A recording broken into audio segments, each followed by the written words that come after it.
The walls of Baskoria rise beyond the mist. Every stone knows my name, but will it welcome me? My body trembles with anticipation as I gaze upon the massive gates, studded with crimson runes glowing faintly under the moon's dull light. The cold air carries the scent of burnt forest and men weary of war. I feel the weight of legacy in every breath. I am the reborn heir, yet I return to a home that doubts whether I am needed or a threat. At the gate's threshold, I see Hugo, with a crooked smile and spears pointed, waiting to test my right to return. Do my achievements in the crypt mean more than old grudges? I stand before the great gate of Ravenspire, the clan capital of the Baskoria. Mist creeps along the walls, obscuring the towers, but the defensive runes still glow with residual mana. The immediate goal is simple: cross the gate, restore my authority, and identify the divided loyalties after Hugo's fall. I know the war with neighboring empires still rages outside, but first I must tame the internal war threatening to erode the clan. Behind me, Silva grips the ancestral staff tightly, her amber eyes fixed on the gate slits. At my side, Lissa adjusts the leather vest carved with spectral fangs, a subtle invitation for male allies aged 18 to 44 to appreciate her imposing, form-fitting armor without losing the mature tone. I feel the warmth of camaraderie in the air. Though wary, she trusts my leadership. Then, rounding the corner, I face Hugo and a troop of armed guards, spears raised, faces hardened by previous conflict. The tension sounds louder than any war trumpet. Hugo steps forward, spears and shields clinking. "I should have expected your return," he says, his voice slippery with sarcasm. "But I thought you'd emerge only from the shadows, not within our own gates." His men close ranks, weapons ready. I take a deep breath and channel a thread of silver mana into my fist, recalling the mark of the Guardian burning on my palm, a symbol of harmony earned in ritual. Still, the air between us carries a grudge older than my broken chains. I step forward. "I didn't come to divide, Hugo. I came to unite." My words sound firm, but he laughs, a rough sound. He hurls a dagger soaked in black mana toward my shoulder, a test of speed. I dodge by spinning, the blade grazing my tight shirt, sending a metallic shiver down my spine. In retaliation, I launch a stab of red mana at his guard, tearing the air like a spark. Hugo reels back, eyes narrowed, and roars, "Words don't cut broken alliances." At that moment, a shrill bugle echoes across the wall. The Imperial troops advance through the outer gates. The thunder of cavalry hooves approaches, pounding the stone ground. My heart races. The war outside has entered Ravenspire. Guards on both sides turn, confused between loyalty and duty. Stress cuts the air with blades of uncertainty. Then I realize, my return not only rekindled rivalries but left the clan vulnerable to the looming siege. With a shout, I grab Hugo by the neck of his armor, throwing him against the walls. Enough with the deceit. He crashes and rolls on the ground, kicking up dust. The guards shout in surprise and exchange glances. "Protect the walls," I command, raising the blade of destiny in hand. Its blade gleams like contained lightning. But before the gate can open to the chaos outside, the ground trembles with a guttural roar, and a colossal shadow looms over the parapet. Quick tip to level up your experience.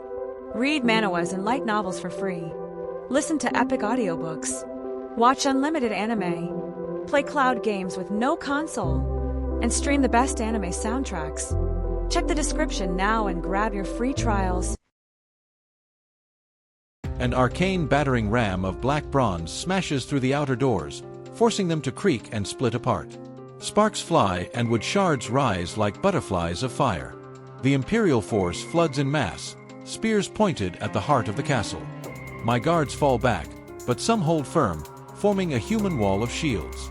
I watch Silva and Lissa exchange a quick glance before advancing together, their magics combining silver mana into barriers and blades of energy. Adrenaline flows. I see anguished faces but find courage reflected in my shield. With an agile step, I unleash an explosion of red mana, opening a momentary corridor through enemy ranks. "Follow me!" I shout, and my men charge, moving in a choreographed rhythm of steel and magic. The clang of swords against armor echoes like a measured thunder. As we break the siege near the east wall, I spot a hooded figure behind the battle lines, a rival general wearing Imperial insignia. He raises his staff, conjuring an electric storm that ignites the air.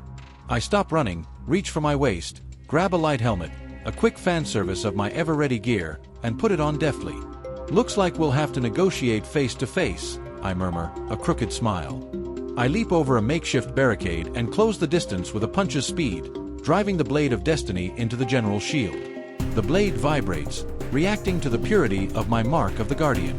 With a breath of balanced mana, I shove him back, knocking the enemy down with his men. The Imperial Guards hesitate. The ancestral roar of the Bloodhounds shakes their morale. As the general rises, staring at me with restrained fury, clarity strikes. The loyalty of my comrades solidifies not by orders, but by shared power and camaraderie forged in battle. The mana in my body pulses like a war and unity drum. I know restoring Ravenspire demands not just strength, but showing men its worth following one who balances blood and mana. Right after defeating the general, an Imperial messenger emerges, white flag fluttering. He extends his staff and brings a transcendent offer: stop the carnage.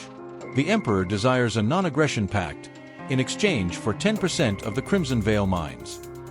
The news strikes the clan like a curved blade. Easy wealth or independence won with blood. I look at Hugo, fallen but conscious, and realize these negotiations could never have been entrusted to a traitor. The balance of power tilts, and my clan awaits my decision. I decide to call an emergency council in the Hall of Runes, gathering leaders of loyal and opposing factions. Silva prepares mana circles to contain possible betrayals, while Lissa moves among the elders whispering encouragements. "If we yield to Imperial demands, we forsake our sovereignty," warns Eldarion. "If we refuse, we must fight in the north while the Shadow Blades still lurk in the shadows." My plan takes shape. We will reject the immediate pact, but only to negotiate from a position of strength. Tomorrow, I will lead a delegation to Crimson Vale, bringing a symbol of goodwill, the Chalice of the Fallen. At the same time, I will consolidate internal pacts, exposing Hugo and his accomplices. The final build-up quickens in the air. To survive, the clan must unite blood and mana in every decision. The council gathers beneath the marble dome, silver runes forming constellations overhead.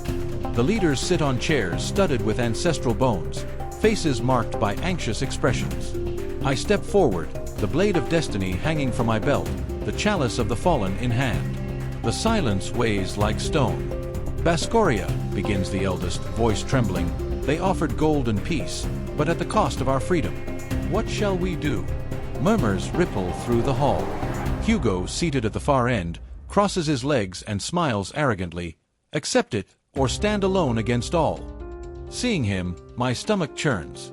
He will try to sabotage tomorrow's delegation. I raise my voice, commanding, "We refuse the offer today. Tomorrow, I will bring the chalice as a sign of honor and propose a fair alliance. If they agree, we will share investments and trade, not mines or submission. If they refuse, Ravenspire will fight, with blood, mana, and loyalty." The council vibrates with the weight of the decision. Some nod in approval, others hesitate. Hugo grumbles, "I want this in writing, or I'll have to expel you from the clan again."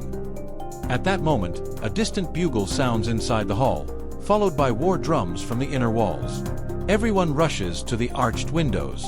Outside, the Imperial fleet retreats into the distance, but the Shadow Veil rises in flames, a sign the Shadow Blades found breaches through the night. Tension explodes. The double war turns into a storm. I return my gaze to the leaders, and my heart ignites.